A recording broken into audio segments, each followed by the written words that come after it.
Hi, 4th grade! Chapter 27, Backward Logic. The next morning's breakfast was the last color-coded meal, and it sparked a realization of all the last things coming up. This was the last morning of Color War. After that would be the last few days of classes. Tonight, he and his bunkmates would learn their last digit of pi. And Saturday was the last day of Summer Center. 6 weeks of camp, over in a blink. Gabe got a round of applause when he presented the red sand to C Squared during the designated scavenger hunt time. Aw. Hi, baby. Hi, Bubba. Scavenger hunt time.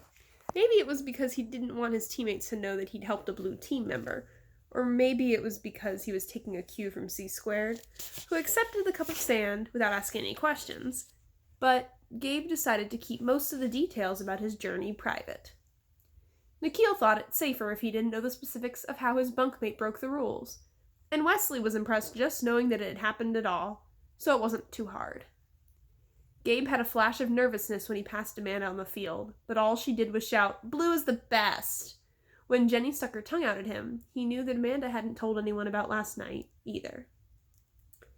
The Color War battles ended with the scavenger hunt in the morning, but the official closing ceremony wasn't until after dinner. The administration spent the day tallying the scavenger hunt scores and divvying up points for sportsmanship and team spirit, and the campers had shortened sessions of each of their classes. They were only going to have 2 more days of school after this, and both Miss Carey and Mr. Justice said that those 2 days would be spent working on a final project to present to their families when they came to pick them up. The return to school was like the landing of another UFO. The focus and atmosphere of the whole camp shifted instantly. Instead of scoreboards and giant maps and mud pits, the camp became filled with rocket launch pads and soil samples and even the beginnings of a replica of a medieval village. The excitement and competitive spirit was still there. It was just redirected. Gabe sat on a tree stump, his hair brushed forward and flipped up in the front, thinking about his final poem. Mr. Justice had taken the class out to the woods for inspiration, but Gabe's wasn't coming. He knew he wanted to write about camp, but that could mean anything that happened in the last 6 weeks. It was so big that he didn't know how to start, and he had no idea which of all his memories were even worth writing about. He'd had the same mental blank when thinking about his final logic proof. All he could think about was the personal logic proof he'd been working on all summer. He'd thought that all his adventures would prove that he wasn't a nerd, but they presented a stronger case for the opposite. Summer Center was one big adventure in geekdom. But was there any truth in what Amanda said? Did the geekdom part not necessarily cancel out the adventure? Mr. Justice knelt down beside Gabe's stump. "How's it coming, Gabe?" Gabe sighed. "I don't know what to write." "Do you know which form you'd like to write it in?" Mr. Justice asked. The final poem could be any type of poem they'd studied, and they'd studied lots. "No," Gabe said. "Maybe a haiku or a sonnet?" Mr. Justice smiled. "You like meter?"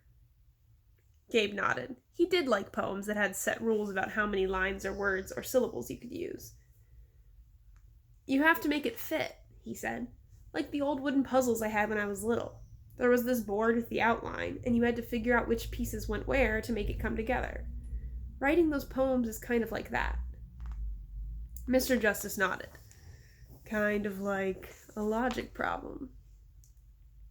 "Yeah," Gabe said slowly. "It is kind of like a logic problem."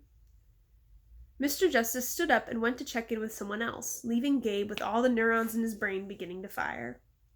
He had a flashback of Amanda last night, sitting opposite him in her kayak and saying, "You always look at things backward." He could think of his poem like a logic problem, and his logic proof like a poem. Solving a logic problem meant taking a whole bunch of facts, givens, and combining them to come to one solution. But writing a poem was the opposite. You took a big thing, the woods, say, and broke it down into small things. The smell of leaves, the sound of the wind. Instead of looking at his nerd chart as a set of facts that needed to prove one thing or another, he began to look at it as a collection of memories and moments. when camp was over, he wouldn't have just one conclusion. He'd have all these fun and funny and crazy experiences. He could combine them to prove all sorts of different things or make any type of poem. And he'd remember every one of them. They were all him, more than any hairstyle was. He had a feeling he wouldn't be looking back at his logic proof anymore. Amanda walked behind Gabe's stump and looked over his shoulder at his blank piece of paper. "I'm almost done already," she bragged. Gabe looked up. "I'm just starting to get it." Chapter 28. "I think we won," said Wesley. "We should assume that we came in last place," said Nikhil. "That way we'll be sure to be happy with whatever place we came in." "We should hope we got first, though," said Gabe. His hair was not gelled at all, just plain and in need of a haircut. "Hope it. Okay," said Nikhil. "But be ready for any result, just in case." "I'm ready to win," said Wesley. The loudspeakers crackled and then began broadcasting the music of a violin quartet. It was a complicated, lively tune, and though some kids looked confused, and one stood up and began to wave his arms as though he were conducting, everyone stopped talking to listen. A procession started onto the stage. First the teachers, then the nurse and librarian, then the administrators, and finally the director of the camp.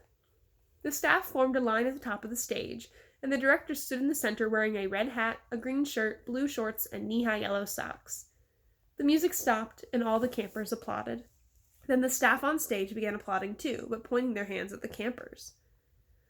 "Welcome to the Color War closing ceremonies," the director said. "That wonderful music you just heard was Color War Opus in E-flat, composed and performed by Summer Center campers from 4 summers ago."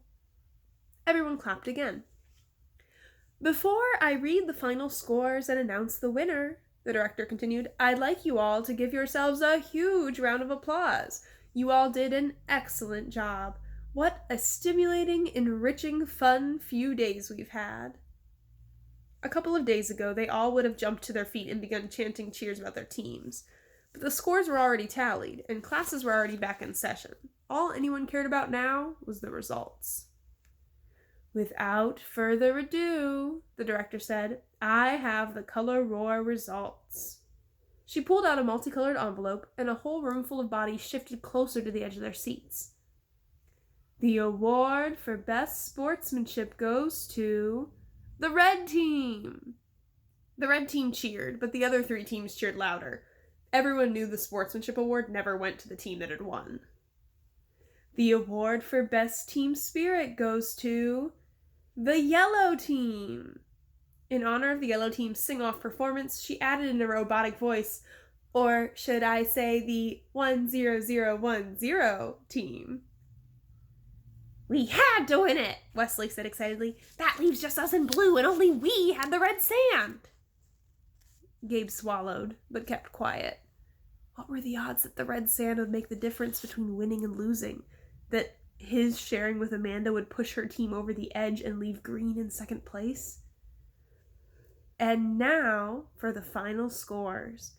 In 4th place, with 470 points, is the red team. The red team was clearly bummed, and they stayed that way despite their counselors pretending 4th was the best place to be.